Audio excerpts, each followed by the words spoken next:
To open the SIM tray on iPhone 16e, we need to find the SIM tray, which is located on the left side of the phone over here.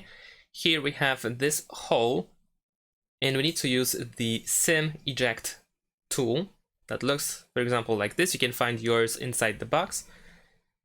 Mine looks a little bit different, but it is the same thing. And we need to insert that tool into that hole over here. So put it into that hole and then push it just slightly with a little bit of force so that the SIM tray comes out just a little bit. And then you can use your fingers or fingernails in order to remove it completely.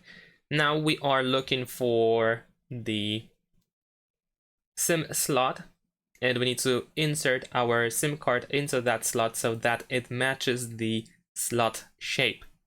So as you can see here, we have that cut corner. So we need to place it like this. There we go. And we just need to put it back into the phone